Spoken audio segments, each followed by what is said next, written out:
So, as you guys can see, your boy got a new camera because I don't even know how to set it up or use it right. But I'm back, and it's been a minute, and I apologize for the audio if it sounds terrible. I don't have a mic on the camera yet, so it's probably kind of doo-doo. But it's been a minute since I dropped anything to do with the barbering aspect of my life, and today I am back with a tutorial on how to do a taper. I'm my man Jeremiah J. Soto. You already know though. He has a really nice beard, real nice curls. We're gonna give him a taper, nice lineup, nice beard lineup, and yeah, stay tuned for that. But as far as how my life's been on the barbering side, I'm actually in a new barbershop because, as you guys know, I was in the basement. Then I went to this barbershop called The Spot in South Lorraine, and then now I moved to this. It's a second location to The Spot barbershop, but we are called Ohio Exclusive, and it is located in Amherst, Ohio. And I've been there for about 3 months now, and it's been super dope. Like the shop is mad busy. There's a lot of walk-ins. But yeah, there's a lot more opportunity. The area is really nice, and it's been pretty fun. But to give you guys a visual and a look on how it's been, I made this video for you guys. Check it out.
Is the shop, got a real nice crew. Shout out Ralph, shout out Frank, shout out Aaron, shout out Tanya, shout out Jackie. You know how we coming. Right. But without further ado, let's get into it, get this man together. So we're gonna start off with the bald line for the neck taper, and then we're gonna follow it up with the shaver, and then we're gonna go with our clipper all the way open, making our first guideline. And to get rid of that line, we're gonna go ahead and close the clipper as so, and then we're gonna open it gradually as we get towards the top. So we went from bald and we're moving our way to open. So we'll start off closed, open it a little bit until we get to the top of that guideline. And by the time you get to the top of the guideline, it should be blended out. And if not, you can always go back in detail with playing with the lever. And now we got our one guard all the way open to make our second guideline. And we're going to follow that same shape, same, width apart for the guideline. And right here, you see me go sideways because, his hair is growing towards his ear, so you always want to go against the grain. And then here, we're going to go with our two guard open to kind of debulk, some of this area because he has a lot of curl. And this will be, we could say, our third guideline. But right after the two open, this is my 3, and with the 3, this is the highest guard we're going to use, and this is what's going to blend into the top. So for this particular client, you don't really need to do scissor over comb or clipper over comb to blend into the bulk that he has on top, just because his hair blends so easily. But we're gonna follow up with a 1.5 to get rid of this line, and we're gonna go ahead and start open and then work our way closed. And this is our half guard, and this is gonna get rid of that last line. So we went in open and we're closing it gradually as needed. And for the most part, this got us through our steps. And then after this part, really what you want to do is detail. And that's what's going to bring this entire cut together. So I'm using the corner of my blade with the half guard. And you'll see me here soon. I'll have my one guard, and I'm going to go ahead and attack those dark areas that I see need to be touched up. and it's just going to bring that taper together even more. And to get into the side taper, I always like to start off using the highest guard I'm going to use. But I'm actually going on with the 1.5, and I'm kind of just taking down bulk that I know is not needed. And then after the 1.5, this is my 2 open, and this is going to blend right into the top. And I'm going to go ahead and start by lining up the arch. And I like to start at the top of the arch and then start it with the bottom. But he has a beard, and I like the beard and the arch to kind of flow together. So I started at the top of the arch, went to the bottom of the arch, and met it in the middle. And that's how you get a nice round shape while keeping it natural as well. And for the first guideline, this is our bald line. I went in with my slim lines, and then I'm following it up with the shaver. Red. And here you'll see me grab my clipper all the way open to make that first guideline. And since we're going to blend into the beard as well to save time, we're going to do both. So we did open, and then we're closing it and opening it gradually to get rid of that line. Using the corners to get into those, those tougher areas.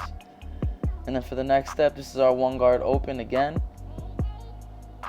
And this is going to kind of blend into that 1.5. You'll see me grab the 1.5 again to detail. So this is the 1.5, detailing that blend into the 1.5. And as well, we're doing that on the beard just to save some time. And that basically is the side taper. It's really simple, guys. A lot of times we like to overcomplicate things. And then when lining up, the nape area, I always like to start at the top of the ear, so I don't take that part too far up and white wall them, is what they would call it. And then I'll follow that and keep that line as natural as possible as I go down to the bottom of the nape area. And then for the other side of the taper, we're going to follow the same exact steps. So this is the 1.5 guard all the way open, and then we grab my 2 guard all the way open, and this is blending into the bulk on top again.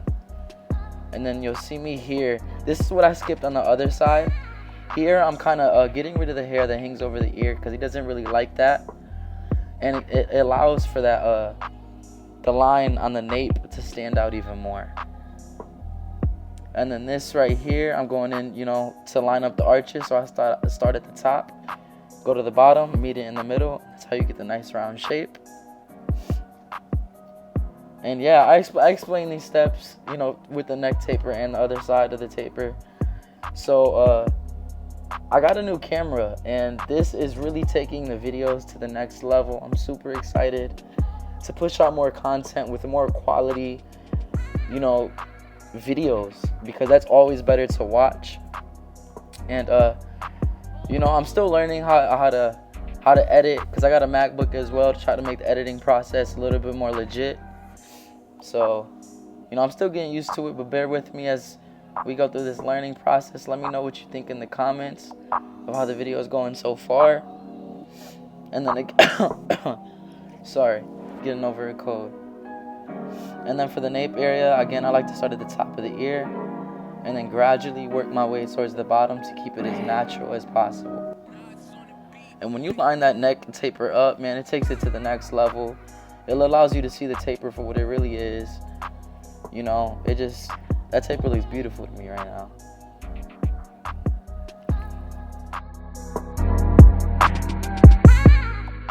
Alright, and here we're going to get into the front lineup, and I'll start by clipping up, the long hair, separating it from the baby hair, as you would call it.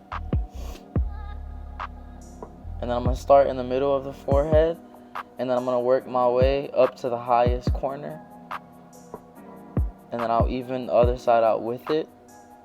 So I go ahead, keep it as natural as possible. You never want to make it too cosmetic. You always want to keep it as natural as you can. And in this video, I am going to be using Airbrush Enhancement. So if you guys have anything against Enhancement, I would stop the video right when I start to use it, because I don't want to hear the hate. And Enhancement is an enhancement. It just enhances the haircut. And me personally, I love using it, and my clients love it as well. And this part is for the airbrush. I'm going to put it on, the line that I already created with my trimmers. And what it's going to do is it's going to enhance the hairline. So it is a kiss and alcohol mix, and I put it in the airbrush, and you spray it. And I use cards to apply it, to stop it from getting places I don't want it to be. And then I'll go to the other side. And what it does is just takes the haircut to the next level, as you can see. The cut was crispy before, and it's crispy with it.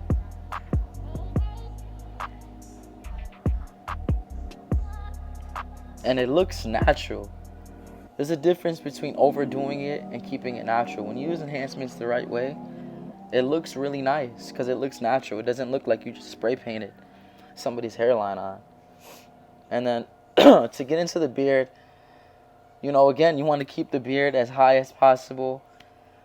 And I always like to start at the top of the beard and then, meet it in the middle, just like I do with the arches. And for the airbrush, my arm kind of blocked it. I have a card cut out in the beard shape, and I just spray it on to the way I lined up the beard. And then I follow it up with the razor, and boom, it's an enhanced beard. It looks amazing. And I'll start with the back of the beard, and with the back of the beard, it becomes really easy to push that in. So you always want to keep the beard, again, following the natural line. You never want to push that in too far, because when the beard grows back, it starts to look real funky. Same with the other side. I start with the lowest part of the beard, the highest part of the beard, and then meet it in the middle. And this side, I forgot to record the lining up the back of the beard and using enhancements. But I did use, my voice is cracking because I'm still sick, but I did use them, and you will be able to see it. Oh no, I did get the enhancement part in here, my bad. I just don't think I got the part of me lining up the beard, the back of the beard. And boom, you see what I mean? A real natural looking enhancement is the way to go. Less is more, as Chris Basio would say. But this is the cut, YouTube. Let me know what you think. Drop a comment below. I got the guy Jeremiah Soto together. Taper is nice, beard is nice, curls is popping. Drop a comment, subscribe, hit that like button. Catch you next time.